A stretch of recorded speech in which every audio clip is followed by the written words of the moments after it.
మేము ఒక అపార్ట్మెంట్లో వాచ్మెన్గా ఉంటూ ఉండేవాళ్ళం. ఇక్కడే బెంజీ సర్కిల్ దగ్గర నారా చంద్రబాబు నాయుడు కాలనీ ఆర్ఆర్ రెసిడెన్సీలో వాచ్మెన్గా బ్రతుకుతూ ఉన్నప్పటికీ నాన్నకి మంచి పేరు, గౌరవం, మర్యాద, పెద్ద కుటుంబం అని చెప్పాను కదా. నాన్న ఏది చెబితే అదే జరిగిద్ది. చక్కగా కొనసాగి వెళ్ళిపోతున్నటువంటి మా కుటుంబంలోనికి జొరబడింది మద్యం అనే దురాత్మ. నాన్నగారికి మొదట్లో ఏ అలవాటు ఉండేది కాదు, చాలా గౌరవంగా బ్రతికాడు. ఎప్పుడైతే మద్యపానానికి, ఆ మహమ్మారికి జీవితంలో చోటిచ్చాడో, సరిగ్గా దేవుని బిడ్డలారా, నేను 7వ తరగతి చదువుతున్నప్పుడు, ఎందుకంటే మా నాన్నగారికి 3 సంతానము, మేము పూర్తిగా దేవుణ్ణి ఎరగని అన్యజనాంగము. నాన్నగారు విపరీతమైన పూజలు, తిరుపతికి నడుచుకొని పోయి తీర్థయాత్రలు చేస్తూ, స్వామి మలలో వేస్తూ, ఉదయం 4 గంటలకు లేచి ఇక తెలియదే ఉంది చెప్పండి దేవుని బిడ్డలారా. అలాంటి పరిస్థితుల మధ్య మా కుటుంబం కొనసాగేది. ఒకరోజు నేను 7వ తరగతి చదువుతూ ఉన్నప్పుడు, అప్పటికి అక్కకి వివాహం అయిపోయింది. నన్ను మా తల్లిగారు స్కూల్ మాన్పించి, ఎందుకంటే అపార్ట్మెంట్లో వాచ్మెన్ కదా, అక్కడ ఉండు నాయన, కార్లు వస్తే గేట్ తెరవాలి, మీ అమ్మ మీ నాన్న ఏరిని అడిగితే హాస్పిటల్కి వెళ్ళారని చెప్పు, నువ్వు తమ్ముడు అన్నం వండి పెట్టాం, ఇంట్లో ఉండు, 1 గంట 2 గంటలో తిరిగి వచ్చేస్తామని చెప్పి, దేవుని బిడ్డలారా, అమ్మ నాన్న హాస్పిటల్కి వెళ్తాం జరిగింది. దురదృష్టకరమైన విషయం ఏమిటంటే, నాన్నగారికి హెల్త్ చెకప్ అని ఏదో చిన్నగా అనుకొని వెళ్ళారు, కానీ ఎన్ఆర్ఐ హాస్పిటల్లో 3 నెలలు నాన్న అలా ఉండిపోయాడు. చిన్న హెల్త్ చెకప్ ఏమి లేదు అని అనుకుని వెళ్ళారు పాపం వాళ్ళు. 3 నెలల పాటు నా తండ్రి ఎన్ఆర్ఐ హాస్పిటల్లో ఉండిపోయాడు. చివరికి 3 నెలల తర్వాత శవమై మా ఇంటికి తిరిగి వచ్చాడు. చచ్చిపోయాడు నా తండ్రి. నాకు 13 సంవత్సరాల వయసు. అప్పటికి అక్కకి వివాహం అయిపోయింది. తమ్ముడు ఉండేవాడు 5 సంవత్సరాలు. నా తల్లికి అంత లోక జ్ఞానం తెలియదు, చాలా అమాయకురాలు. ఇంటికి పెద్ద దిక్కు, మమ్మల్ని చూసుకోవలసిన మా తండ్రి అర్ధంతరంగా కాలం చేశాడు. నేను ఆ రోజు అన్యులం కదా, నాన్నకి తలకొరివి పెట్టి ఆ అపార్ట్మెంట్లో నుంచి మమ్మల్ని బయటికి త్రోసేశారు. పౌరింగ్లో మా పిన్ని గారి ఇంట్లో ఉంటూ ఆ రాత్రి తలకొరివి పెట్టి వచ్చి పటం ముందు కూర్చొని ఏడుస్తున్న అమ్మతో ఇలా మాట్లాడుతున్నమ్మా, ఎందుకు ఏడుస్తున్నావు? నాన్న చచ్చిపోయాడని చెప్పి నువ్వెందుకు బాధపడుతున్నావు? ఇదిగో నేనున్నాను నీకు. నాన్న చచ్చిపోయాడని చెప్పి నువ్వు బాధపడుతున్నావు కదా, నువ్వు బాధపడకు, నేనున్నానమ్మా, నిన్ను తమ్ముడిని మాటిస్తున్నాను, మిమ్మల్ని జాగ్రత్తగా చూసుకునే బాధ్యత నాది అన్నాను. 13 సంవత్సరాల వయసు, ఊహ తెలియనటువంటి పరిస్థితులవి. 7వ తరగతి చదువుతున్నాను ఇక్కడే పటమట హై స్కూల్లో. అర్ధాంతరంగా తండ్రి చనిపోతే అడిగాను అమ్మని, అమ్మ నాన్న ఎందుకు చచ్చిపోయాడు అని అడిగితే అమ్మ చెప్పిన మాట, నీ తండ్రి లేచింది మొదలు రాత్రి పండుకునేదాకా త్రాగడానికే జీవితం అంతా, తన డబ్బంతా, తన కష్టం అంతా తగలబెట్టుకున్నాడు. ఈరోజు మనకు అన్యాయం చేశాడు బాబు అని అమ్మ ఏడుస్తుంటే, అమ్మకు మాట ఇచ్చా, నేను నాన్నకులాగా అవను, నిన్ను తమ్ముడిని బాగా చూసుకునే బాధ్యత నాదమ్మా అని అమ్మకి 13వ ఏట మాటిచ్చి, నాన్న చనిపోయిన దగ్గర నుంచి 20 సంవత్సరాలు వచ్చేంత వరకు మీరు బీసన్ రోడ్ వెళ్తారు బట్టలు కొనుక్కోవడానికి, south India shopping mall complex లైన్లో విశాలాంధ్ర పబ్లికేషన్స్ అని ఉంటుంది, ఆ పక్కనే ఎంఎస్కో బుక్స్ అని ఉంటుంది. అందుట్లో 7 సంవత్సరాలు అమ్మకు మాటిచ్చినట్లుగానే నేను బాధ్యతగా రుక్షా తొక్కేవాడిని. ప్లాట్ఫారం రుక్షా తెచ్చి ఆ ఆఫీసులో ఉంటూ రుక్షా తొక్కుకొని వాళ్ళు ఇచ్చే 1600 శాలరీకి నేను జాయిన్ అయ్యాను. అప్పట్లో ఆ డబ్బులు తెచ్చుకొని ఆ వచ్చే పై కూలీ డబ్బులతో కుటుంబాన్ని బాగా చూసుకునేవాడిని 20 సంవత్సరాలు వచ్చేంత వరకు. అంటే 7 సంవత్సరాలు చక్కగా నా కుటుంబం సాఫీగా సాగింది. ఎప్పుడైతే యుక్త వయసుకు వచ్చానో, యవ్వనానికి వచ్చానో, నేను కూడా ఒక వయసుకు వచ్చిన తర్వాత అమ్మకిచ్చిన మాట మర్చిపోయి ఇక నాకు స్నేహాలు, నేను ఎంత పద్ధతిగా క్రమంగా పెరిగానంటే అమ్మ దగ్గర మా వీధిలో ఉన్న వాళ్ళందరూ నన్ను మెచ్చుకునేవాళ్ళు. ఆడపిల్ల కంటే చాలా పద్ధతిగా పెంచావమ్మా నీ కుమారుణ్ణి, ఆఫీస్కి వెళ్తాడు మళ్ళా వచ్చి ఇంట్లో ఉంటాడు, బయట ఎప్పుడు కనపడడు వీడు అన్నంత ఇదిగా నా తల్లి పెంచింది ఆ 7 సంవత్సరాలు. యుక్త వయసుకు వచ్చిన తర్వాత ఒకేసారి లోకంలోకి పోయాను, చెడు స్నేహాలు అలవాటు పడ్డాయి, తొందరపడ్డాను, ముందు వెనక ఆలోచించలేదు. మీరు నమ్మరు, కేవలం 3 నెలల వ్యవధిలోనే నేను మత్తు పదార్థాలకు బానిసనైపోయాను. 13వ ఏట అమ్మకు మాట ఇచ్చాను, నేను తండ్రిలాగా అవ్వను, ఎందుకంటే నా తండ్రి తాగి తాగి చనిపోయాడు. ఒకవేళ నేను కూడా అట్లా అయిపోతే నా కుటుంబం ఏంటి అనుకుని అమ్మకి మాట ఇచ్చినట్లుగా 7 సంవత్సరాలు చక్కగా ఉండి 20వ ఏట రాగానే మద్యానికి బానిస అయిపోయాను. ఒక్కసారి 3 నెలల వ్యవధిలో మా ఏరియాలో గంజాయికి బానిస. ఇక్కడే రైతు బజార్ దగ్గరే ఉండేవాడిని, Patamata Rythu Bazar high school road దగ్గరే ఉండేవాడిని. గంజాయికి బానిసయ్యాను, మద్యానికి బానిసయ్యాను, గొడవలు, కొట్లాట్లు, అల్లరి చల్లరి తిరుగుళ్ళు, అప్పుడప్పుడు టాబ్లెట్లు వేయడాలు, మత్తు టాబ్లెట్లు వేయడాలు. ఇది నా జీవితం. కేవలం 3 నెలల వ్యవధిలో నా జీవితం పూర్తిగా నాశనం అయిపోయింది. ఎంతలా నేను నాశనం అయిపోయానంటే, నేను మనిషిని అన్న విషయం కూడా మర్చిపోయి మృగం కంటే దారుణంగా తయారయ్యాను. ఏ వీధిలో వాళ్ళైతే నన్ను మెచ్చుకున్నారో అదే వీధిలో వాళ్ళతో ముఖం మీద ఉమ్ము వేయించుకునే స్థితికి, ఆడమగ చిన్న పెద్ద తేడా తెలియదు, పిచ్చిగా తాగేసి వారి మీద తిరగబడి వారినే కొట్టే అంత దుర్మార్గపు స్థితికి నా జీవితం దిగజారిపోయింది. ఒకరోజు నా తల్లి ఇదంతా చూసి తట్టుకోలేక, ఏ తల్లి కూడా కొడుకు పాడైపోతుంటే చూస్తూ ఊరుకోలేదు కదా దేవుని బిడ్డలారా. నా తల్లి నాతో ఇలా ఒక చిన్న వాదన పెట్టుకుంది. ఒక రోజు మద్యం మత్తులో, గంజాయి మత్తులో ఇంటికొచ్చి ఆ భోజనానికని ఆ రోజు నా తల్లి నాతో చిన్న వాదన పెట్టుకుంది. దేవుని బిడ్డలారా, ఆ మద్యం మత్తులో, గంజాయి మత్తులో కన్ను మిన్ను కానక మృగంలాగా ప్రవర్తించి ఆ రోజు నా తల్లిని నేను కొట్టడం జరిగింది. నేను ఆ టైంలో చేసిన మూర్ఖపు పనికి నా తల్లికి ఒక పెద్ద గాయం అయింది. ఇల్లంతా కూడా ఆ గాయాన్ని బట్టి రక్తపు మడుగైపోయింది. పచ్చి నెత్తురు వాసన ఇల్లంతా. నా తల్లి ఇళ్లల్లో పని చేసుకునిద్ది, పాచి పని చేసుకునిద్ది, రక్తపు మడుగులో పడింది. ఇల్లంతా కలయ తిరిగేసి భయంతో ఒక మూల పడుకుంది. నా తమ్ముడు బయటకు పారిపోయాడు. అప్పటికే భీకరమైన మత్తులో ఉన్న నేను అవేమి పట్టించుకోకుండా, దేవుని బిడలారా, వండిన కూటుకుండలన్నీ తెచ్చుకొని తిని విసిరుగొట్టి ఇల్లంతా పచ్చి నెత్తురు వాసనండి. నా తల్లి బోరున ఏడుస్తూ ఉంది, బిగ్గరగా కేకలు పెడతా ఉంది, నాకు సహాయం చేయండి అని చెప్పి ఏడుస్తూ ఉంది. మానవత్వం లేదు, మంచి లేదు, దయ లేదు. కన్న తల్లి రక్తపు మడుగులో పడుందన్న ఆలోచన లేదు. త్రాగిన మత్తులో ఆ డ్రగ్స్కి బానిసైపోయి అమ్మను చూడకుండా అట్లనే నేను వెళ్ళిపోయాను. దేవుని బిడ్డలారా, నాకు బాగా జ్ఞాపకం ఉన్న విషయం ఏమిటంటే, ఇక్కడ చాలామంది తల్లులు ఉన్నారు. మీ బిడ్డలను మీరు ఎలా చూసుకున్నారో నాకు తెలియదు, కానీ మా అమ్మ మా నాన్న చచ్చిపోయిన తర్వాత, దేవుని బిడ్డలారా, మా అమ్మ మా నాన్న చచ్చిపోయిన తర్వాత మా అమ్మ చాలా అందంగా ఉంటుంది. ఈ మాటని ఖచ్చితంగా చెబుతా. మా అమ్మకి చాలా పెద్ద జడ, చాలా అందంగా ఉంటుంది. తండ్రి చచ్చిపోయిన తర్వాతి దినాలలో మమ్మల్ని పోషించడానికి ఆవిడని నేను గమనించేవాడిని.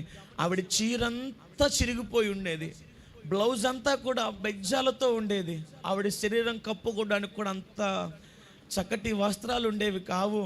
నాకు బాగా జ్ఞాపకం, మాకు అన్నం పెట్టి నీళ్లు తాగి పడుకున్న రోజులు ఎన్నో ఉన్నాయి. మమ్మల్ని పోషించి ఖాళీ కడుపుతో తను ఉండి మమ్మల్ని కంటిలో పెట్టుకొని పెంచిన రోజులు ఎన్నో ఉన్నాయి. అలాంటి నా కన్న తల్లి రక్తాన్ని కళ్ళ చూసి రక్తపు మడుగులో నా తల్లి పడి ఉంటే ముందు వెనక ఆలోచించకుండా మూర్ఖంగా బయటికి వెళ్ళిపోయిన త్రాగుబోతు జీవితం నాది. దేవుని బిడ్డలారా, అక్కడితో ఆగలేదు నా జీవితం.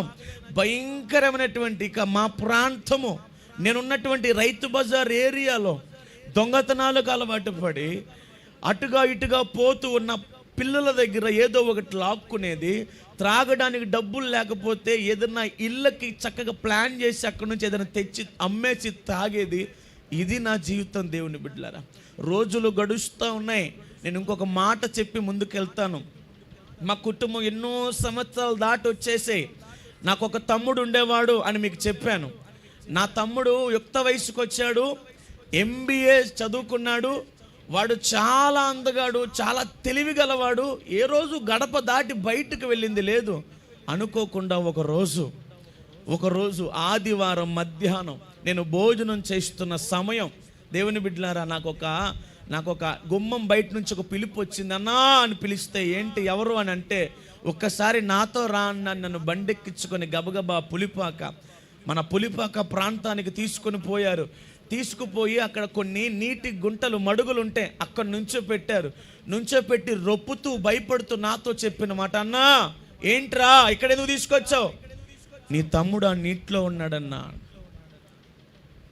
ఒక్కసారి గుండె పగిలిపోయింది దేవుని బిడ్డలారా. రే ఏం మాట్లాడుతున్నారా? నా తమ్ముడు ఆ నీటిలో ఉండడం ఏంటి?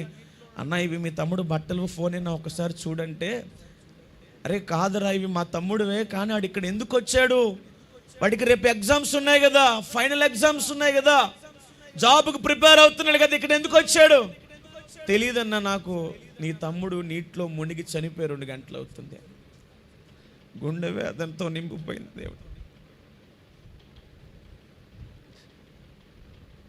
వాడి శవాన్ని నేను బయటికి తీసుకొచ్చి భుజానికి వేసుకొని ఇంటికి తీసుకుని పోయి కార్యక్రమాలన్నీ జరిగించాను. ఆలోచిస్తూ ఆరా తీస్తూ ఉంటే అందరూ చెప్పిన మాట ఏంటో తెలుసా? ఆ రోజు నా తమ్ముడు మద్యం తాగాడంట. ఎంత ఏడ్చానో తెలుసా? నా తమ్ముడు చచ్చిపోయినందుకు కాదు. అరే చిన్నప్పుడు నీ తండ్రి చచ్చిపోవడానికి కారణం అదే మద్యం. వాడికి తెలుసండి. వాడు 5 సంవత్సరాల పిల్లోడు ఉన్నప్పుడు అమ్మ 3 నెలలు హాస్పిటల్లో ఉంటే, ఏ బిల్డింగ్లో అయితే వాచ్మెన్గా ఉన్నామో మాకు తినటానికి గతి లేక నేను వారి ఇళ్లలోకి వెళ్ళి బట్టలు ఉతికి, అంటులు తోమి, ఇల్లు వాకిళ్ళు ఉడ్చి, కొన్ని సందర్భాల్లో బాత్రూములు కూడా గడిగి, సంచిలో ఏదైనా తినటానికి ఇస్తే తెచ్చుకుని ఇద్దరం తినేవాళ్ళం. వాడికి తెలుసు త్రాగుబోతనం అనేది ఎంత ప్రమాదం. నన్ను చూశాడు. నేను త్రాగుబోతుగా ఉన్నటువంటి ఆ దినాలు వాడు చూశాడు. నేను త్రాగి, దేవుని బిడ్డలారా, నేను ఎంత దుర్మార్గున్నా తెలుసా? భయంకరమైనటువంటి అశ్లీలతకు బానిసను నేను. 2 సందర్భాల్లో నా తమ్ముడు కాస్త చిన్నవాడిగా ఉన్నప్పుడు, 2 సందర్భాల్లో నా తమ్ముడు ఇంట్లో ఉంటే తాగిన మత్తులో వాడి మీదకు నేను అత్యాచారానికి పాల్పడ్డాను. అంత భయంకరమైన త్రాగుబోతుని. కన్న తల్లిని చూస్తూ నేను పాపానికి గురయ్యేవాడిని. నా తల్లిని లేదు, నా తమ్ముడని లేదు, వారి మీద భయంకరంగా నేను ప్రవర్తించేవాడిని. అంత అశ్లీలతకు బానిసను. కారణం నాకు అలవాటైనటువంటి డ్రగ్స్ అండి, దేవుని బిడ్డలారా, మత్తు పదార్థాలు. వాడికి తెలుసు అన్న ఎంత దుర్మార్గంగా బ్రతికాడో ఆ త్రాగుబోతున్నాను బట్టి.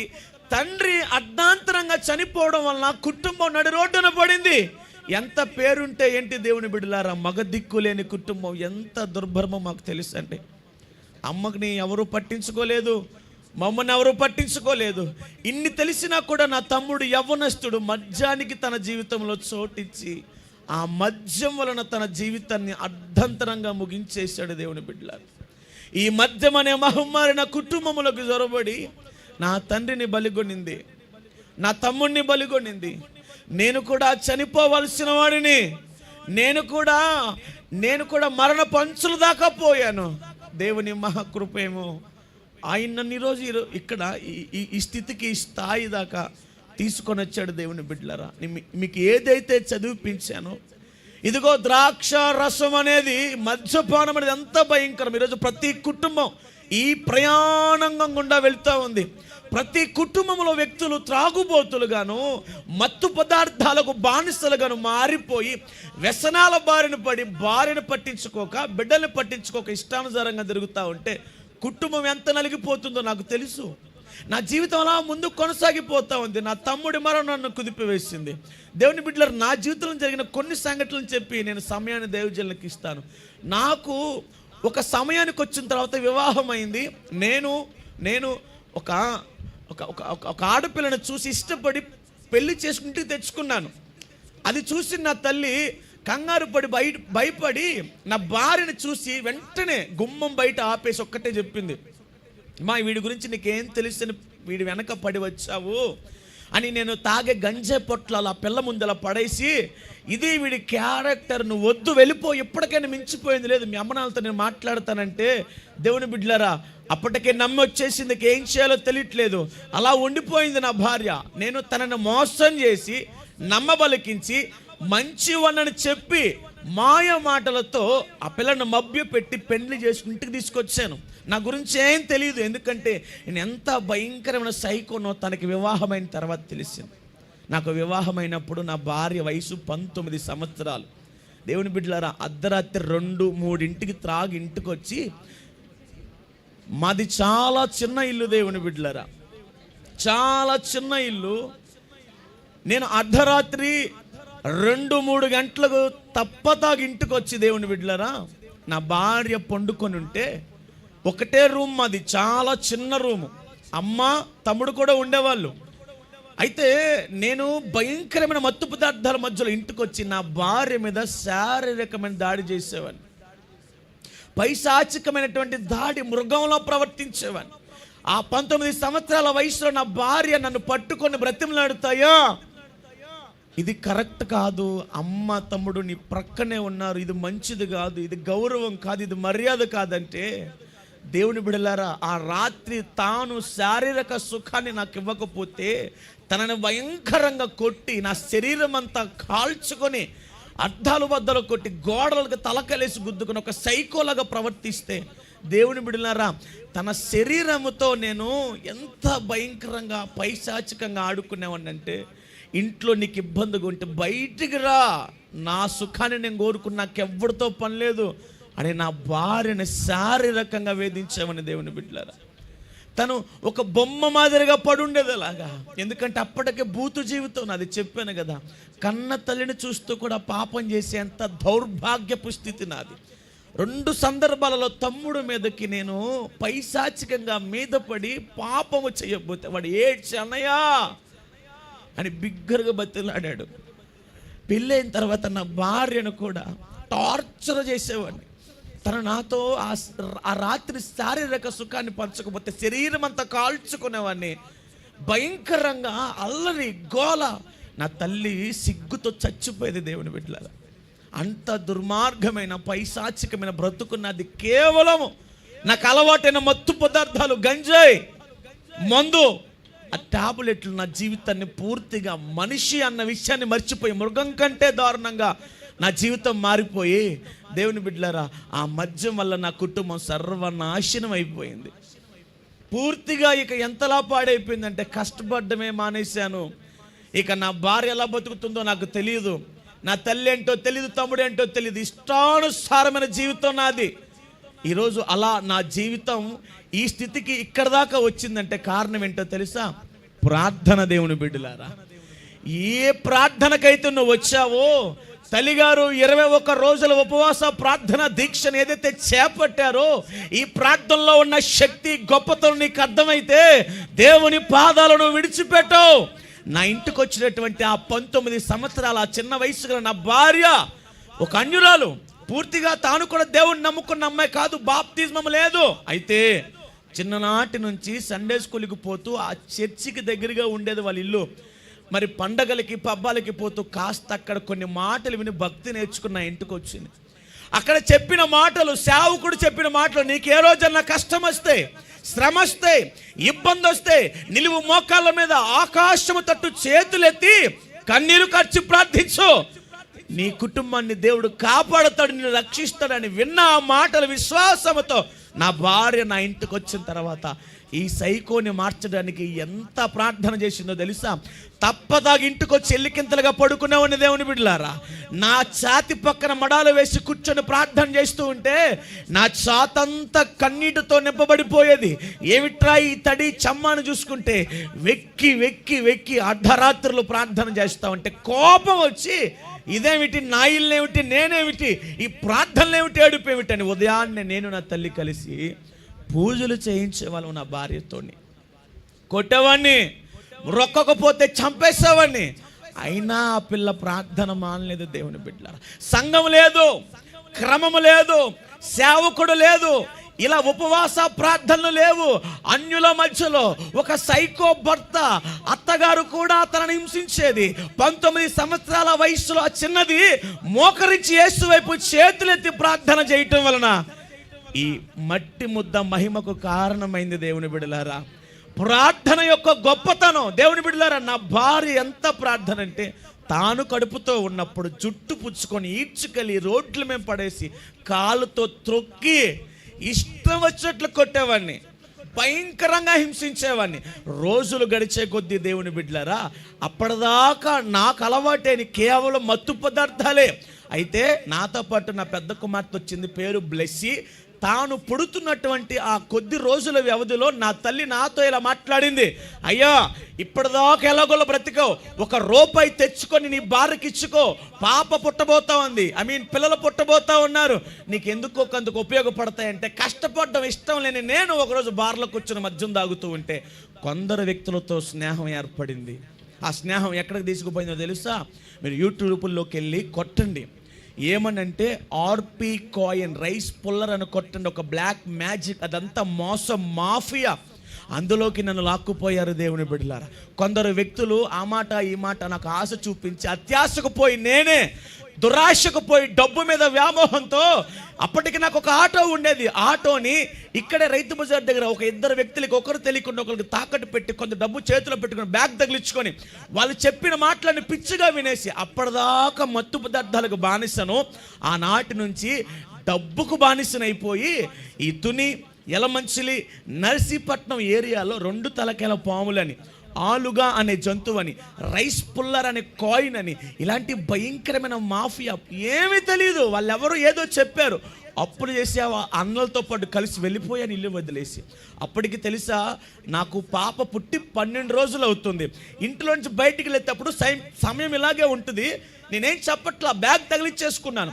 నా భార్య పాపకు పాలిస్తూ ఎక్కడికి ఎక్కడికి ఎక్కడికి అంటే కోపము తట్టుకోలేక చెబుతున్నాను కదా, సైకో మాదిరి జీవితం. మనిషి అన్న మాటకు నాలో అర్థం ఉండదు. ఆ బాలింత తాగడానికి వేడి నీళ్ళు పెట్టుకుంటారు, ఒక స్టీల్ గిన్నె పెట్టుకుంది నా భార్య, అందుట్లో ఒక 1/2 లీటర్ పైన వాటర్ ఉంటే స్టీల్ గిన్నె. వెంటనే ఆ గిన్నె కోపం తల్లకి ఇలా వెనక్కి విసిరాను దేవుని బిడ్డలారా. ఆ పాప ముఖమే పడిపోయింది, 12 రోజుల వయసు. కళ్ళు తెప్పరిల్లి తేలేసి అల్లాడిపోయి ఉక్కిరి బిక్కిరి అయితే అమ్మ భార్య వెక్కి వెక్కి ఏడుస్తున్నారు, చచ్చిపోయిందేమో అనుకుని పట్టించుకోలా. వెళ్ళిపోయాను. అక్కడి నుంచి ఆ తుని, ఆ నర్సీపట్నం, యలమంచిలి ఆ ప్రాంతాల్లో తిరుగుతూ అక్కడి నుంచి అనకాపల్లి మీదుగా సోడవరం, అక్కడి నుంచి 35 కిలోమీటర్ల ఘాటి ఎక్కి పాడేరు అనే ఒక పల్లెటూరు ఘాటీల మీద ఫారెస్ట్ ఏరియాలో తిరగడం ప్రారంభించాను. ఒకటే, డబ్బు సంపాదించాలి. ఎందుకంటే వివాహం ఎంత డబ్బు అవసరం పడింది. ఈరోజు తెలుసు, చాలామంది కష్టపడట్ల కుటుంబాల్లో భార్యల మీద వదిలేసి, కుటుంబాల్లో ఉన్నటువంటి ఆడపిల్లల మీద జీవితాలు భారాన్ని వదిలేసి వీడు రోడ్ల మీద తిరుగుతున్నాడు. నా బ్రతుకు అదే, నా జీవితం అదే. వెళ్ళిపోయాను ఎక్కడికో దూరంగా. నా భార్య ప్రతిరోజు ఫోన్ చేసి, అయ్యా ఎక్కడున్నావయ్యా, ఒక్కసారి ఇంటికి రా అయ్యా, ఇల్లు విడిచి ఎన్ని రోజులు అవుతుంది అని ఒకరోజు ఫోన్ చేసి నా భార్య నాతో ఇలా మాట్లాడింది, నువ్వు ఇల్లు విడిచి 6 నెలలు అవుతుంది, నిన్ను నిండు బాలింతో నీ పాప రోజుల వయసులో వదిలేసి వెళ్ళిపోయావు, ఎప్పుడైనా నా గురించి ఆలోచించావా? ఒక మాట చెబుతావు, నువ్వైతే డబ్బు, ఆ బంగారం, వెండి, వజ్రాలు మనకొద్దు, నువ్వు రా అని బతులాడుతుంటే పిచ్చిగా ఫోన్ పెట్టు, నేను రాను, డబ్బు సంపాదించి ఇంటికి వస్తానంటే నా భార్య నాతో అన్నమాట ఏంటో తెలుసా? అన్నం తిని చాలా రోజులైందయ్యా, ఆ పాపకు పాలు రావట్లేదు, ఒక్క చిన్న పాల ప్యాకెట్ కొందామన్నా నా దగ్గర డబ్బులు లేవయ్యా, పాలు రావట్లేదయ్యా, ఇంటి పక్కన వాళ్ళు ఎంతకాలం పోషిస్తారు, వాళ్ళు వీళ్ళు ఇచ్చిన కొంచెం కొంచెం ఆ బియ్యం, ఆ ఆహారం ఎంతకాలం అయ్యా, 6 నెలలు అయిపోయింది వెళ్ళి, నాకు చాలా ఆకలిగా ఉంది, పాపకు కూడా పరిస్థితి ఏం బాగోలేదు, ఒక్కసారి రాయి అని బ్రతిలాడుతుంటే నా మనసు కరగలేదు. నమ్మడి దేవుని బిడ్డలారా, ఫోన్ కట్ చేసి పడేసాను. అప్పటికే ఏసీ రూముల్లో, కారుల్లో రిచ్గా తిరుగుతున్నాను. అక్కడ డబ్బులు అప్పులు చేసి విజయవాడ తీసుకుపోయాను. ఒక్క 5,000 10,000 ఇంటికి లేకపోయాను. బ్రతుకు అది. ఒక త్రాగుబోతు తన కోసమే ఆలోచించుకుంటాడు, ఒక తిరుగుబోతు తన కోసమే ఆలోచించుకుంటాడు. తన సుఖాలు, తన సంతోషాలు, తన ఇష్టాలు, తన జీవితం తన ఇష్టం అనుకున్నాడు బ్రతుకుతాడు. కానీ భార్యని, బిడ్డలను పట్టించుకొని త్రాగుబోతు. నా బ్రతుకు అలాంటిదే. అక్కడ నా స్నేహితులతో పాటు కలిసి ఇష్టానుసారంగా తిరుగుతుంటే నాతో వచ్చిన వాళ్ళందరూ ఒక్కొక్క కారణం చెప్పుకుంటూ నన్ను విడిచి వెళ్ళిపోయారు. ఒకరోజు ఆకలేసింది. నాతో పాటు ఉన్నటువంటి ఇంకో బ్రదర్ నేను ఆ టైంలో ఆకలేసి తట్టుకోలేక, దేవుని బిడ్డలారా, ఒక ఇంటి ముందు అక్కడ పనస చెట్లు బాగా పెరుగుతాయి, పనసకాయ తెచ్చుకొని నేలకేసి కొట్టి గబగబా తొన తింటంటే నా జ్ఞాపకం వచ్చింది. నా భార్య ఏమన్నా తెలుసా, అయ్యా ఆకలేస్తుంది, నేను అన్నం తిని చాలా రోజులైంది, నీ పాపకు పాలు రావట్లేదు అన్న మాట నా చెవుల్లో గిర్రం తిరిగింది దేవుని బిడ్డలారా. ఎందుకంటే ఒక మగవాడిగా నేనే అన్నం తినక ఆకలి తలమటిస్తే ఒక ఆడపిల్ల నిండు బాలింత రోజుల వయస్సు గల పాప ఎలా ఉంటున్నారు? ఆ క్షణం వెంటనే బయలుదేరిన దేవుని బిడ్డలారా, నాకు తెలిసిన ఒక వ్యక్తి దగ్గర ఒక 150 అడుగుని విజయవాడ వచ్చేసాను. విజయవాడ వచ్చి దేవుని బిడ్డలారా ఇంటికి పోయాను. అందరూ సంతోషంగా ఉంది, బాగుంది, హ్యాపీగా ఉంది, వీడు వచ్చేసాడు, ఇక ఈ కుటుంబానికి ఏ బాధ లేదు అనుకున్నారు. మీకు తెలుసా, నేను ఆ పాడేరు, ఆ ఘాటీల మీద, ఆ ఫారెస్ట్ ఏరియాలో తిరుగుతున్నప్పుడు భయంకరమైనటువంటి అఘోరాలతో పరిచయం పెంచేసుకున్నాను. నేను ఒకప్పుడు గంజాయి మత్తు పదార్థాలకు బానిసను, ధన వ్యామోహములో డబ్బు సంపాదించాలన్న పిచ్చి ఆశలో ఫోన్లో కొట్టండి గుప్త నిధులు తవ్వకాలనే పిచ్చి మాయలో పడి అఘోరాలతో తిరగడం ప్రారంభించాను. ఆ కొందరు అన్నలు అలా నడిపేశారు, ముందు వెనక ఆలోచించలా. వాళ్ళు ఏం చెబితే అది చేసేవాడిని, ఎక్కడ తవ్వమంటే అక్కడ తవ్వేవాడిని, ఏ పూజలో కూర్చుంటే ఆ పక్కన కూర్చుని పోయేవాడిని. అఘోరాకి అసిస్టెంట్ అన్నంత దారుణంగా ఆ ఇంట్లోనే పడుకునేవాడిని, అఘోరాలతోనే తినేవాడిని, అఘోరాలతో తిరిగేవాడిని, అఘోరాలతోనే ఉండేవాడిని. నాతో పాటు కొందరు అన్నలు ఉండేవాళ్ళు, నన్ను ఎలా రెచ్చగొట్టేవాళ్ళంటే దేవుని బిడ్డలారా, డబ్బు కోసం నేను ఎంత పిచ్చిగా వెళ్ళిపోయేవాడిని అంటే, ఎక్కడైతే సహవాసాన్ని విడిచిపెట్టి విజయవాడ వచ్చేసానో వాళ్ళు ఈసారి ఎక్కడికి వచ్చారో తెలుసా?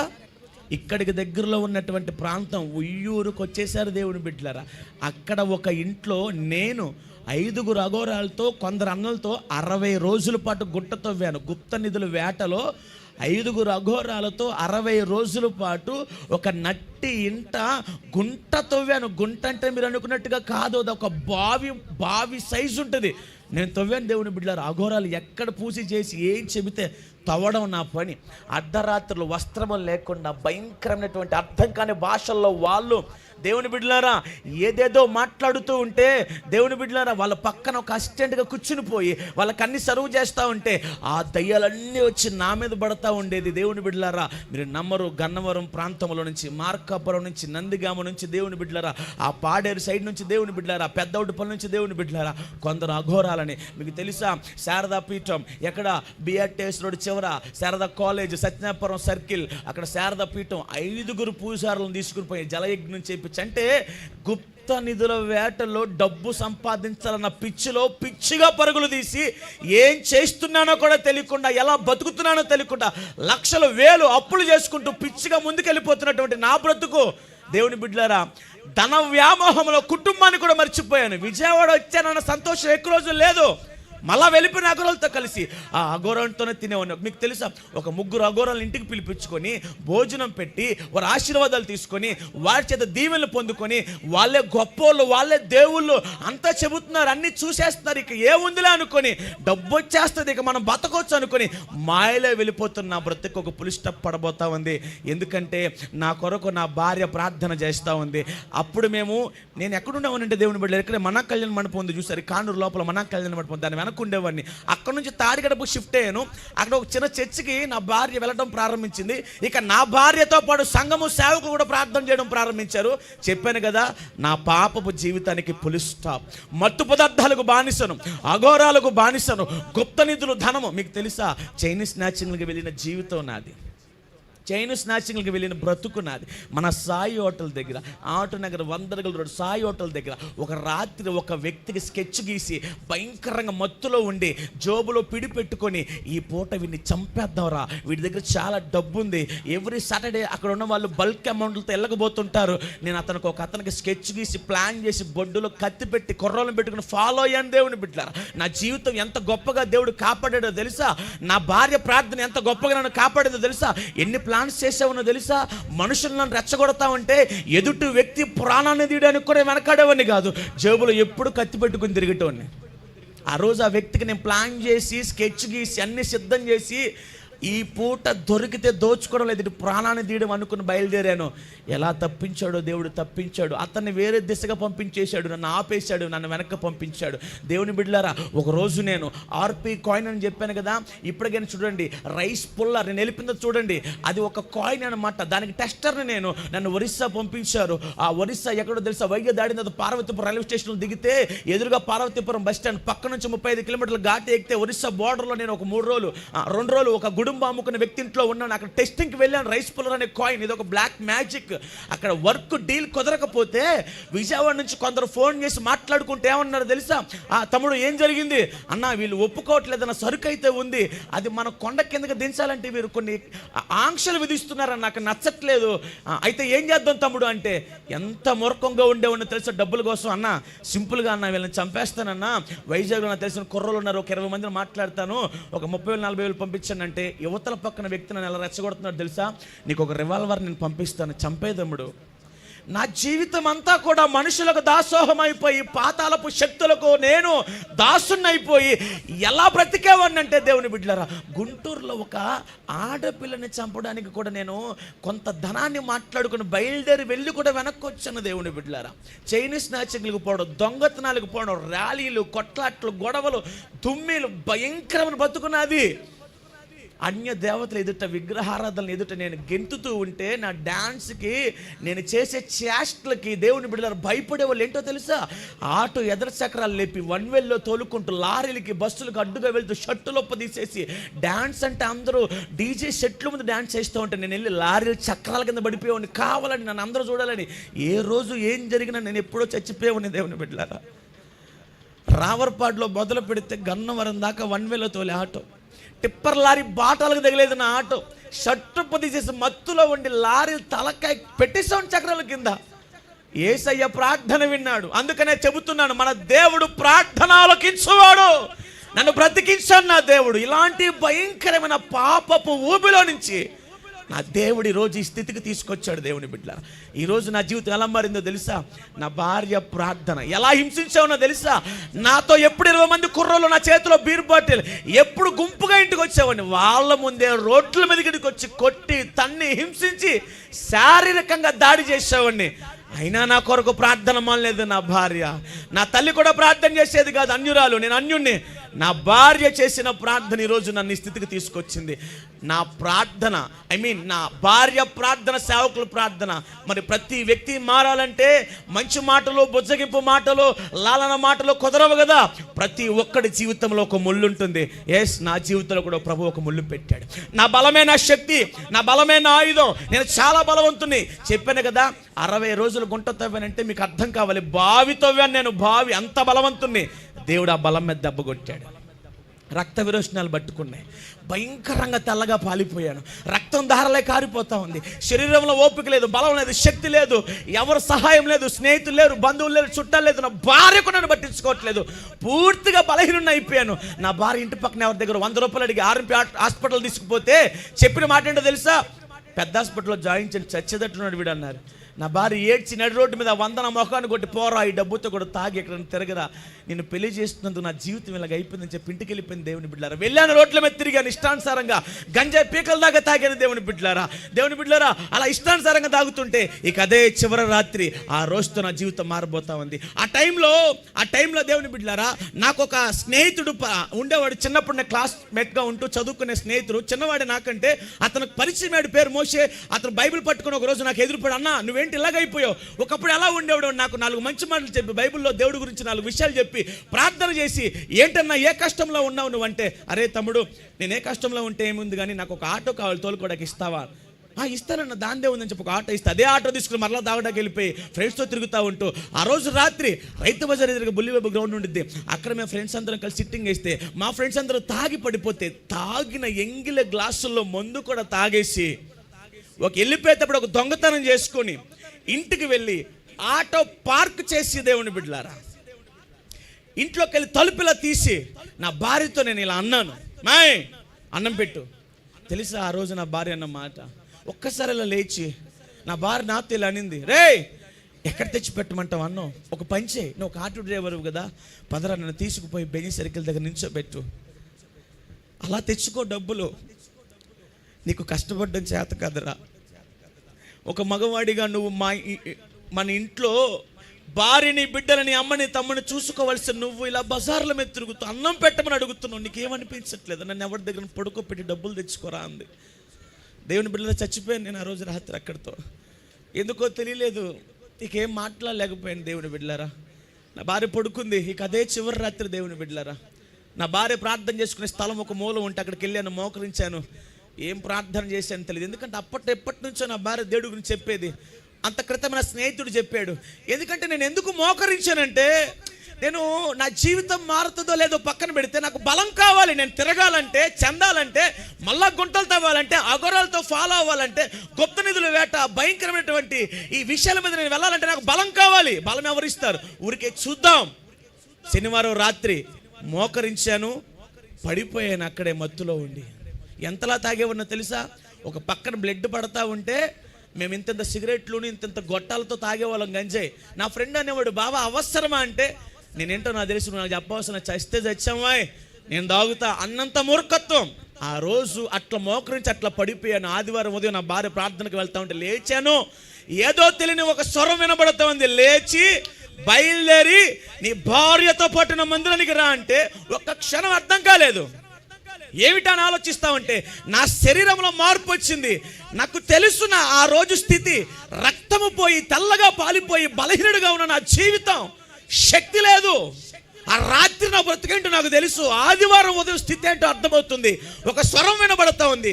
గబగబా బయలుదేరి నా భార్యతో మందిరానికి పోయాను. ఒక మూల కూర్చున్నాను. 2.5 గంటలు సేవకుడు ఏం చెబుతున్నాడు నాకు అర్థం కావట్లేదు, కానీ గుక్క తప్పకుండా వెక్కి ఏడుస్తూనే ఉన్నాను. మీకు తెలుసా, అమ్మని ఏడిపించాను, తమ్ముడిని ఏడిపించాను, భార్యని ఏడిపించాను. వీధులు రావడం, పెద్దవాడు, వయసుతో సంబంధంలే, కొట్టడం, పైశాచికంగా నవ్వడం తప్ప ఏడవడం చేతగా నేను 2.5 గంటలు ఎందుకు ఏడ్చాను నాకు అర్థం కాల. 2.5 గంటలు ఏడుస్తూ ఉంటే చివరిలో అందరూ వెళ్ళిపోతూ ఉంటే మరలా స్వరం వినబడతా ఉంది. వెళ్ళి మీ పాస్టర్ గారిని బాప్తిజం ఇవ్వమని అడగరా. నన్ను చూస్తేనే భయం, ఎందుకంటే నా గురాలతో తిరుగుతానని తెలిసిన ప్రాంతానికి. నన్ను చూస్తూనే వణుకు. వాళ్ళు అర్థం చేసుకోరు నా పరిస్థితి. బాప్తిజం ఇవ్వడానికి ఇష్టపడాల, ఎందుకంటే అప్పటికప్పుడు వచ్చి బాప్తిజం పడితే సేవకుడు ఎవరు, ఆయన కోపంగా 3 రోజులకు కనపడు, 4 రోజులకు కనపడ్డాడు. అలా అన్నట్లుగానే ఒక రోజు శుక్రవారం పూట వెళ్ళాను. ఆయన చెప్పినట్లుగా మీరు కనపడమన్నారు, కనపడ్డాను. నాకెవరో మాట్లాడుతున్నారు, నాకేం అర్థం కావట్లేదు. బాప్తిజం ఇస్తారా ఇవ్వరా అంటే అయిష్టంగానే తీసుకుపోయి పులిపాకులో ముంచి పైకి లేపారు. ఆ రోజు ఏ రోజో తెలుసా? యేసు సర్వమానవాళి కొరకు రక్తము చిందించి ప్రాణము అర్పించినటువంటి గుడ్ ఫ్రైడే శుభ శుక్రవారపు వేళ నిండు ఆయుష్ నా కొరకు దారపోసి ఆయన సిలువ మీద వేలాడి ఆయన నా పాపములను కడిగి నా కొరకు మరణించి నన్ను బ్రతికించిన దినము శుభ శుక్రవారపు వేళ. ఆ రోజు నేను యేసయ్యలో ఒక కొత్త జన్మను పొందుకున్నాను. దేవుని బిడ్డలారా, ఆ రోజు ప్రారంభం ఈ రోజు ఇక్కడి దాకా 8 సంవత్సరాల నా ప్రయాణం ఏ రోజు కూడా వెనక్కి తిరిగి నేను చూడలేదు. ఏ ప్రాంతంలో అయితే నేను పాడైపోయాను, విగ్రహాల ముందు డాన్స్ చేశాను, ఆటో చక్రాలు లేపి తోలాను, పిచ్చిగా బతికాను, అక్కడికే సేవకి వెళ్ళమన్నాడు. రైతు బజార్ వెనక రిలీజ్ కాలనీ అని ఉంటుంది, అక్కడ సేవకి వెళ్ళమంటే ఏమీ తెలీదు. దేవుని నమ్ముకున్న 6 నెలల్లో ఒక 50,000 అప్పు చేసి ఒక 3 సేవకులు మాట్లాడి 3వ రోజున ఆత్మీయ తండ్రి వాక్యం, నేను సాక్ష్యం, ఇలాగే నిలబడి అమాయకంగా కళ్ళు మూసుకొని దేవుడి గురించి, నా జీవితంలో జరిగిన అద్భుతం గురించి నేను సాక్ష్యం చెప్పి ముగిస్తే కన్నీటితో మొట్టమొదట మారిన వ్యక్తి ఎవరో తెలుసా? నువ్వు చావరా, నా కొడుపున చెడబుట్టావు, నిన్ను కన్నందుకు నేను సిగ్గుపడుతున్నాను, నిన్ను ఎందుకు కన్నానని ఆలోచిస్తున్నాను అని నన్ను తిట్టి నా శపించిన నా తల్లే నా సాక్ష్యమిని మొట్టమొదటిగా దేవుని దగ్గరికి వచ్చి ఆయన పాదాల మీద పడి, నా కుమారుణ్ణి రక్షించిన ఈ దేవుడే నాకు కావాలి అని చెప్పి యేసయ్యను తన సొంత రక్షకుడు అంగీకరించి తన జీవితాన్ని యేసయ్యకు సమర్పించుకుంది. దేవుని బిడ్డలారా, నా పరిచర్య ఇప్పుడు హై స్కూల్ రోడ్లో అక్కడ జరుగుతున్నటువంటి ఆ పరిచర్య, ఇప్పుడు సేవకులు అక్కడే ఉన్నారు. నాకు 2 పిల్లలు, నేను, నా భార్య, నా తల్లి. నా తమ్ముడు అనుకోకుండా మరణించడం నా జీవితంలో ఒక పెద్ద విషాదం. అయితే ఈ మాటలు ఎందుకు చెప్పాను తెలుసా? నా బ్రతుకు గురించి ఎందుకు చెప్పాను తెలుసా? ఈ రోజు ఈ మద్యపానం, డ్రగ్స్, ఈ మహమ్మారి, ఈ దయ్యం, ఈ భూతం, ఈ త్రాగుబోతాత్మలు కుటుంబాన్ని పట్టి పీడిస్తూ ఉన్నాయి. ఎస్, నా కుటుంబంలో త్రాగుబోతనం వల్ల నా తండ్రి మరణించాడు, నా తమ్ముడు మరణించాడు. మొదట సరదాగానే ప్రారంభమవుతుంది, ఏదో పార్టీ వైడ్గా ప్రారంభమవుతుంది, ఫ్రెండ్స్తో సరదా ఏదో ట్రిప్ అంటూ ప్రారంభమవుతుంది. కానీ చివరికి అది మన ప్రాణాలను తొలగించేసి తీసేసి హరించేసి కుటుంబాన్ని సర్వనాశనం చేస్తుంది. అలాంటి స్థితిగతుల నుంచి నేను కూడా చావవలసింది, నా ఇంట్లో ఉన్నటువంటి మగ పిల్లలందరూ చావవలసింది. కానీ యేసయ్య నా భార్య ప్రార్థన విని తన కన్నీరుని చూచి నన్ను కాపాడి సేవకుడిగా మార్చాడు. సేవలో ఇప్పుడు 8 సంవత్సరాలు ఎన్ని మైలురాళ్ళు దాటానో మీకు తెలియదు దేవుని బిడ్డలారా. ముగించేసాను, చివరి మాట చెబుతాను. నేను సేవకొచ్చి నడుస్తున్న తర్వాత అనుకోకుండా ఒకరోజు నా బుగ్గల లోపల చేప పొట్టలో నల్లటి పొర్ర ఉంటుంది, మీరు తినేటప్పుడు చూస్తే గమనిస్తారు. 1 సంవత్సరంన్నరనే బ్రష్ చేయలేదు దేవుని బిడ్డలారా. ఎందుకంటే నాకు నోరంతా బ్లాక్ అయిపోయి ఎర్రగా చిగుళ్ళు వాచిపోయి బ్రష్ పెట్టలేను, కారం తినలేను, అన్నం తినలేను. వేడి వస్తువు తగిలితే బాధ నరకం అనుభవించాను 1 సంవత్సరంన్నర. ఏం చేయాలో తెలియక హాస్పిటల్ చుట్టూ తిరిగితే అయ్యా అన్నం కూడా తింటాకి లేదు. ఏంటి అంటే క్యాన్సర్ అన్నారు. పిచ్చెక్కిపోయింది, అర్థం కావట్లే. అయ్యో ఏంటి నా పిల్లలు ఏమైపోతారు, నా భార్య, నా తల్లి, ఎందుకు యేసయ్యా నన్ను ఎందుకు పిలిచావు, ఎందుక నేను లోకంలో ఉంటే బాగుండేది కదా అని ఏడుస్తా ఉంటే నా దేవుడు ఏమన్నాడు తెలుసా, నా కుమారుడా భయపడకు, ఎందుకంటే 3 రోజులు ఉపవాసం ఉన్నాను. నా భార్య ప్రోత్సహించింది, ఆత్మీయ తల్లిదండ్రులు ప్రోత్సహించారు, సంఘం వెనక నిలబడింది. నేను మోకరించి ప్రభు పాదాలు పట్టుకుంటే ప్రభు నాతో మాట్లాడిన మాట, దోపుడు సొమ్మును దక్కించుకున్నట్లుగా నీవు నీ ప్రాణాన్ని దక్కించుకుంటావు, భయపడకు, నేను నీతో ఉన్నానన్నాడు. 6 నెలల్లో ఒక్క మందు వాడకుండా మళ్ళీ నన్ను నార్మల్ అయిపోయింది. చక్కగా ఇదే నోడుతో యేసే నేను మహిమపరచుచూ ఉన్నాను. మన దేవుడు గొప్పవాడు, ప్రార్థన ఆలకించువాడు, ఎలాంటి సమస్యనైనా తొలగించగల శక్తి గల సమర్థుడు. నీ ఆరాధిస్తున్న నజరేయుడగు యేసు. ఇప్పటి నుంచైనా విశ్వాసంతో ప్రార్థించు. ఇవి కొన్ని ఎన్నో ఉన్నాయి. అవన్నీ కేవలము దేవుని మహాకృపను బట్టి దేవుని బిడ్డలారా. పరిచర్య కొనసాగిస్తున్నానంటే, బ్రతుకు ముందు కొనసాగుతుంది అంటే ఒకటే, నిలువు మోకాళ్ళు వేసి ఆకాశం తట్టు చేతులెత్తి కన్నీరు కార్చి ప్రార్థించటం వలన మాత్రమే సాధ్యపడుతూ ఉంది. ఇప్పుడు నేను ఒక గొప్ప పరిచర్య చేస్తూ ఉన్నాను. నా మందిరానికి నేను ఖర్చు పెట్టేది ఎంతో తెలుసా, మీరు నమ్మరు, 45,000 to 50,000. అదేంటి అంటే నా మందిరం మధ్య 18,000, కరెంటు బిల్లుతో కలిపితే 19 నుంచి 20,000 వస్తుంది. చిన్న మందిరం. ప్రతి నెల మీటింగ్ పెడతా, మీటింగ్ అయ్యే ఖర్చు 25,000. ప్రతి నెల పెడతా మీటింగ్. నేను ఎంత కష్టమైనా అరౌండ్ 50 అవుతుంది నాకు ప్రతి నెల. ఎక్కడి నుంచి తెస్తాను, ఎలా తెస్తాను? ఈ చిన్న కుటుంబం, పేదవాడిని. ఆ యేసయ్య మా ప్రార్థన విని కాకోలములతో ఆనాడు ఏలియాని పోషించినట్లుగా ఈ చిన్నవాడిని దేవుడు ఎక్కడ విడవక మా ప్రార్థన విని మమ్మలను ఘనముగా వాడుకుంటూ ఉన్నాడు. అనేకుల ఎదుట సాక్షిగా నిలబడతా ఉన్నాడు. ఆలోచించండి, ఏ కష్టంలో, ఏ బాధలో, ఏ వేదనలో, ఇబ్బందులో, సమస్యలో ఉండి వచ్చావో నీ ప్రార్థన నిన్ను కాపాడుతుంది. నీ విశ్వాసం, నమ్మకం నిన్ను నిలబెడుతుంది. ఈనాటికైనా నిజమైన ప్రార్థనలో నిలబడు. వేషధారణొద్దు, సేవకురాలను మోసం చేయకు, విశ్వాసుల ముందు నటించకు, దేవుడి ముందు నీ నటనలు సాగు. నిజమైన ప్రార్థన, దేవుని చిత్తానుసారమైన ప్రార్థన. నువ్వు ఏది అడిగిన వాటికంటే అత్యధికంగా ఇవ్వగల సమర్థుడు నా యేసయ్య. ఇప్పటికైనా నిజమైన ప్రార్థన చేయి. నా భార్య చేసింది, నన్ను కాపాడుకుంది. నీ భర్త నాలంటోడా, నాకంటే దుర్మార్గుడా? ఒకటే ప్రార్థనమా. చేతులు జోడించి చెబుతున్నాను రా, ప్రార్థన. ఈ అనామకుడు నిలబడి ప్రార్థన చేస్తే దయ్యాలు చేత పీడించబడుతున్న వారికి స్వస్థతలు వచ్చాయి. త్రాగుబోతులు, రౌడీ షీటర్లు మారుతున్నారు, గంజాయి సప్లయర్లు మారుతున్నారు. కారణం ఏంటో తెలుసా? యేసయ్య కృప. ఆయన ఎంత గొప్పవాడంటే నోరు తెరిచి అయ్యో నా తండ్రి, అబ్బా అని పిలిస్తే, నాయనా అని పిలిస్తే నేనున్నాను అంటూ దిగి వచ్చే దేవుడని యేసయ్య. ఈ అనామకుడు ప్రార్థన చేస్తే గొప్పవారు. నా సంఘం విషయం ఎలా ఉండేదో తెలుసా? నేను ప్రార్థన చేసి నేనే నిలబెట్టి యవ్వనస్తుల్ని నేనే తయారు చేసి సంఘంలోను సమాజంలోను సాక్షులుగా పంపిస్తూ ఉంటాను. అంత గొప్ప కృప యేసే నాకు ఇచ్చాడు. ఇది నా ఈ జీవితం. దేవుని నమ్ముకోకముందు ఎట్లా బ్రతికాను, ఎందరూ ముఖం మీద ఉమ్ము వేశారో, దేవుని నమ్ముకున్న తర్వాత అదే ప్రాంతంలో నాకు వారు చేతులెత్తి దండాలు పెట్టి వారి ఇళ్లలోకి నన్ను పిలిచి మా కుమారుల కొరకు ప్రార్థన చెయ్యయ్యా అంటే ఎన్ని కోట్లు పెట్టి కొంటే వస్తుంది ఇంత గొప్ప ఆనందం, గర్వం, సంతోషం. ప్రార్థన మానకండి దేవుని బిడ్డలారా, ప్రార్థన చేసుకోండి, విశ్వాసంతో బ్రతకండి. దైవజనులు ఎందుకో తెలిసి ఎంత ప్రయాస, ఎంత కష్టం మీ కొరకు, మీ సంపూర్ణత కొరకు. అపోస్తుడైన పౌలు కొలస్సీ సంఘానికి చెప్పిన మాట ఏమిటో తెలుసా? మీ నిమిత్తము మేము ప్రార్థన చేయుట మానలేదు. నీ సంపూర్ణత కొరకు సేవకుడు కన్నీరు గారుస్తాడు, సేవకురాలు కన్నీరు గార్చిద్ది. నీ సంపూర్ణత కొరకు నిలబడు, విశ్వాసముతో దేవుణ్ణి వెంబడించు. ఇవి చిన్నవి, ఇంకా రాబోతున్న రోజులలో అద్భుతాలు నీవు చూచుదువుగాక. ఆశ్చర్య కార్యాల చేత నీ కుటుంబము నింపబడునుగాక. గొప్ప గొప్ప సూచక క్రియలు నా దేవుడి సంఘం ఎదుట జరిగించునుగాక. అనేక మంది యవ్వనస్తులకు ఈ మందిరము ప్రార్థనా మందిరముగా మార్చబడునుగాక. ప్రతి ఆటంకము తొలగించబడునుగాక. అనేక మంది దేవుని కొరకు సమర్పణ కలిగి ఈ సంఘములో నుంచే ఈ విజయవాడను కదిలించే సువార్థికులు, సేవకులు, పరిచారకులు లేపబడుదురుగాక. దేవుడు అట్టి కృప సంఘమునకు అనుగ్రహించునుగాక. ఈ చిన్న సాక్ష్యం మన వెనుకడులో ఫలించునుగాక. ఆమేన్. మంచిది దేవుని బిడ్డలారా, మరొకసారి నాకు ఈ సమయం ఇచ్చినటువంటి తల్లి గారికి, పాస్టర్ గారికి, పాస్టర్ గారికి, మిగిలిన సంఘస్థులకు, వారి పిల్లలకి, ఇక్కడ ఉన్నటువంటి సేవకులందరికీ కూడా ప్రభు పెట్టిన నిన్ను వందనం తెలియజేసుకుంటే మాటలు ముగిస్తూ ఉన్నాను.